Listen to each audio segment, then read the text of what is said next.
안녕하세요. 정신분석의 뜰입니다. 컨버그의 인격장애와 성도착에서의 공격성 그 책 살펴보고 있는데요. 오늘은 7장 후반부 되겠습니다. 전반부는 우리가 전이에 대한 내용을 다루고 있었습니다. 전이라는 거는 이렇게 상담의 현장 속에서 내담자 안에 있던 무의식적인 것들이 활성화되어서 올라와서 분속가를 나쁜 엄마처럼 생각하고 뭔가 오해하는 그 역동이 펼쳐지는 걸 우리가 전이라고 얘기를 했습니다. 근데 분석 현장에서는 내담자만 있는 거 아니지요. 상담가도 있습니다. 분석가도 있습니다. 이 내담자의 어떤 무의식적인 내용을 분석가도 느끼고 경험하거든요. 요걸 얘기를 하고 있습니다. 요게 바로 역전입니다. 그러니까 분석가의 동일시된 그런 경험들을 얘기를 하고 있습니다. 요거는 레커가 잘 정리했는데 두 가지로 분류했습니다. 일치적 동일시와 상보적 동일시가 있습니다. 그러니까 내담자 안의 것을 똑같이 느끼는 거, 그걸 일치적 동일시, 그 다음에 내담자 안에 감당할 수 없는 그런 대상을 느끼는 것, 요걸 상보적 동일시, 주로 부모님이고 엄마겠지요. 요걸 느끼는 거, 그 표상을 느끼는 걸 요걸 상보적 동일시라고 얘기를 하고 있습니다. 조금 다시 나누어서 설명을 하면요. 일치적 동일시는요. 분석가가 환자에게서 활성화되는 것을 동일시하는 경우입니다. 환자의 것과 똑같이 느끼는 거거든요. 일치적 동일시에서 분석가는 환자에게서 활성화된 표상을 있는 그대로 경험하고 동일시합니다. 자, 역전이 안에서 일치적 동일시는요. 환자가 반성적인 어떤 기본 상태에 있을 때 그 환자의 것을 그대로 공감할 수 있는 그런 공감의 원천으로서 굉장히 중요한 역할을 합니다. 환자가 느끼는 걸 나도 같이 느끼니까 공감의 원천이죠. 같이 공감하지 않습니까? 그러니까 그것도 굉장히 중요하지만 또 조금 부정적인 면도 있습니다. 분석가가 환자와의 과잉 동일시를 해버려가지고 환자의 행동화를 공유하고자 하는 거, 그냥 액팅아웃으로 나가버리는 거, 요런 유혹을 받을 수가 있고 또 그렇게 실현되기도 하거든요. 요런 위험성이 있기 때문에 조절해서 환자하고 적절히 공감하면서 분석을 진행해 나가야 되겠죠. 자, 그 다음에 이제 일치적 동일시 설명했으면 그 다음에 상보적 동일시입니다.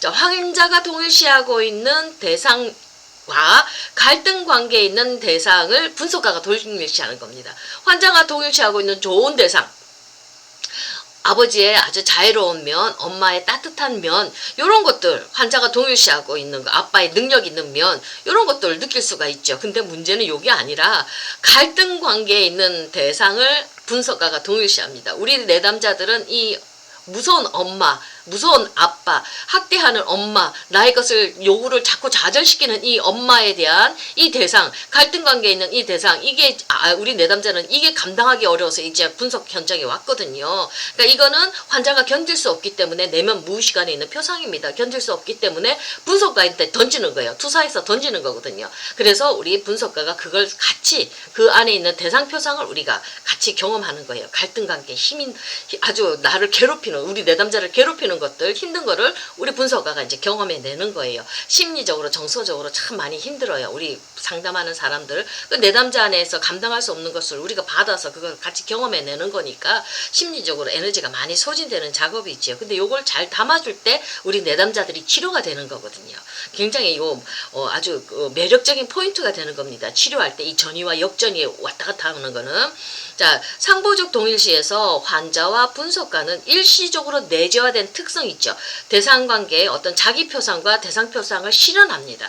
자, 무슨 말이냐면 부정적 전이가 막 올라와요. 그러면 분석가는 환자의 공격적이고 위협적인 대상이 됩니다. 무서운 엄마가 되는 거예요. 나쁜 엄마가 되는 거예요. 그러면 내담자는 어떻게 느끼느냐면 자기는 공포에 떠는 자기가 되는 거예요. 내담자는 그런 역할 쌍으로 만들어버리는 거예요. 분석의 역동 속에서. 그 다음에 또는 상황이 역정되기도 하는 거예요. 분석가는 환자의 공격성에 마비되었다는 거. 이때는 환자의 내담자의 그런 자기를 느끼는 거죠.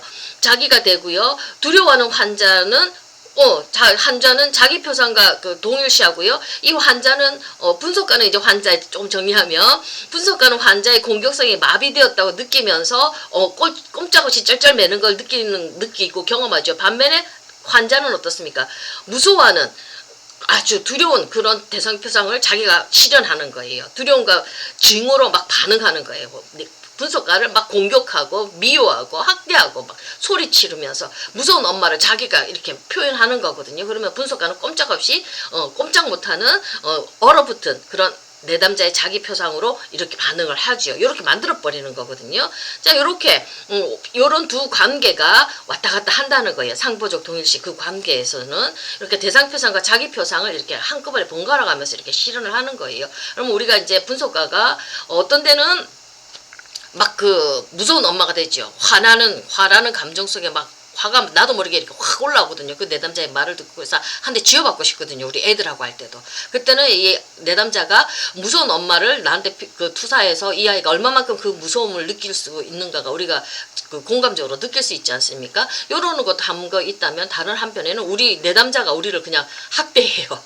막 우리를 공격하고 비난하거든요. 그러면 그런 공격성을 막 표현하기 시작하면 지가 이제 엄마가 된 거예요. 그럼 나는 뭐가 돼요? 꼼짝 못하는 무기력한 아이가 되는 거거든요. 이걸 통해서도 이 내담자가 얼마나 공포스러웠는지 우리가 그걸 경험해낼 수가 있는 거죠. 이런 걸 이 역전이가 왔다 갔다 하는 걸 통해서 전이와 역전이 왔다 갔다 하면서 우리 분석가가 느끼는 거거든요. 요걸 통해서 우리가 좀 더 분석에 좀 더 액티브하고 역동적으로 들어갈 수가 있는 거예요. 이 내담자가 뭘 느끼고 뭘 어려워하고 뭘 힘들어하는지 우리가 그 사람 내면에 있는 대상관계를 우리가 분석해 들어갈 수가 있는 겁니다. 자, 일반적으로 말해서 상고적 동일시에서 분석가는 환자가 감당할 수 없어서 해리시키고 투사하는 내적 이마고하고 동일시합니다. 동일시하거든요. 그로 인해서 분석가는 환자가 내적으로 감당할 수 없는 것이 무엇인지 알 수 있게 되는 겁니다. 그 내담자의 힘듦에 대해서 고통에 대해서 진정으로 공감할 수가 있는 겁니다.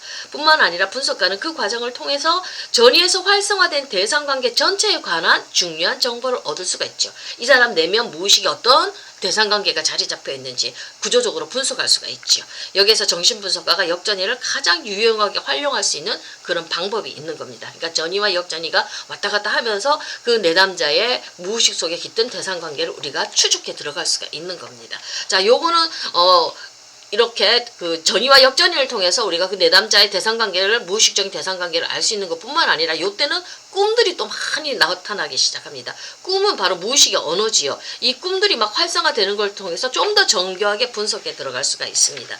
자, 이 꿈 분석을 하는데 꿈의 형식적인 측면들을 전이에서 현재 지배적으로 드러나고 있는 것과 통합하는 겁니다. 전이에서 뭔가가 지금 고통, 불안이 막 이 사람과 전이 역전이 속에서 이 사람이 불안을 막 이렇게 실현하고 있잖아요. 나타내고 있잖아요. 그러면 이 사람들 꿈을 이렇게 그때 당시에 가져오는 꿈들을 보면 그 꿈이 어떤 형식을 가지고 있는가 우리가 또다시 이걸 같이 이렇게 보면서 분석할 수가 있는 거예요. 꿈이 위에서 아래로서 떨어진다든지 누구한테 쫓기는 꿈을 꾼다든지 잡아먹히는 꿈을 꾼다든지 이런 불안을 나타내는 꿈이잖아요. 전이에서 나타나는 거랑 그 다음에 임상 현장에서 나타나는 거랑 꿈에서 나타나는 내용이 이렇게 같이 보면서 통합하는 거예요. 그러면서 이 사람의 정신 내면 속에 있는 대상관계를 우리가 좀 더 자세히 세밀하게 분석해 들어갈 수가 있겠죠. 자, 이러한 접근은 환자가 꿈과 관계 맺고 있는 형식적인 측면에 초점을 맞추고요. 꿈 분석에서 표현적이고 상호적인 측면을 중시하는 거거든요. 자, 이 꿈의 분석에 대해서는 조금 페어벤이 조금 더 정교하게 할 수 있도록 우리에게 가르쳐 줬습니다. 자, 페어벤은 환자가 동일시한 것들의 다양한 측면들이 꿈에서 각기 다른 사람들로 나타난다는 거예요. 환자가 동일시한 것들. 그러니까 좋은 아버지를 동일시했으면 좋은 할아버지가 꿈에서 나타난다든지 뭐 하나님이 나타난다든지 너무나도 좋은 그런 착한 할아버지가 나타나든지 이런 식으로 꿈이 나타나면 좋겠지만 이런 경우도 있지만 동일시한 것이잖아요. 그러니까 공격하고 나쁜 우리에게 꾸짖기도 하고 때리기도 하는 학대하는 그런 나쁜 대상이 나타나기도 하면 공룡이 나타나고 그 다음에 누가 나타나요? 상어가 잡아먹으려고 하고 무서운 귀신이 나타난다든지 이런 것들로 이렇게 그 다양한 측면들이 이렇게 그 사람이 동일시한 것들이 이렇게 꿈의 여러 가지 모습으로 나타난다는 거. 그래서 이 사람의 대상관계를 우리가 분석해 볼 수가 있는 겁니다.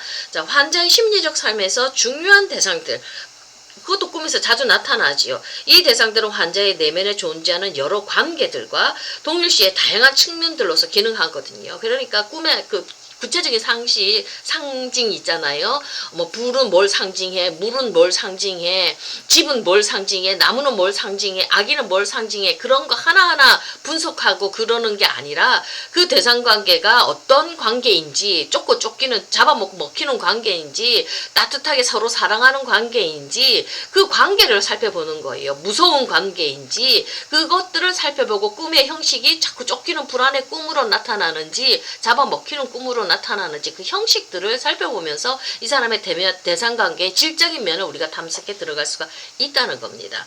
자, 꿈 분석은요.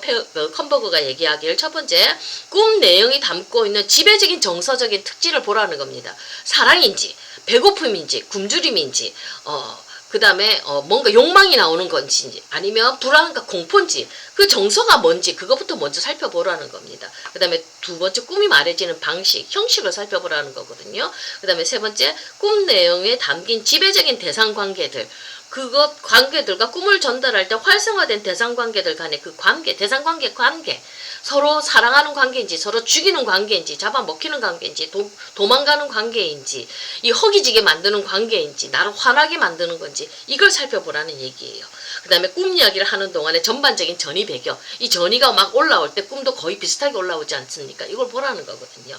그 다음에 낮 동안의 잔재 이런 것들을 보면서 낮 동안의 잔재 내가 낮에 송아지가 나오는 꿈을 꾸면 이것들이 꿈속에서 나타나면서 내 무의식에 있는 것들을 표상에서 확 드러내기도 하거든요. 그러니까 낮 동안에 내가 뭘 경험했는가 그것도 굉장히 중요합니다.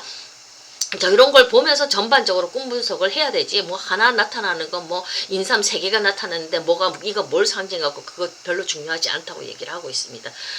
그다음에 컴버그는 꿈에 드러난 내용을 다룰 때 그것의 무의식적이고 상징적인 의미의 측면에서 직접적으로 해석하기보다는 그것들에 대한 연상 분석 현장 속에서 연상을 통해서 좀 더 깊은 무의식으로 들어갈 수가 있다. 분석할 수 있다. 이렇게 설명을 하고 있습니다. 자, 오늘은 역전이 꿈 분석, 우리 대상관계가 우리 임상 현장 속에서 어떻게 표현되어지는가, 경험되어지는가에 대한 컴버그가 설명을 하고 마무리를 짓고 있습니다. 7장은 여기까지 하겠습니다. 감사합니다.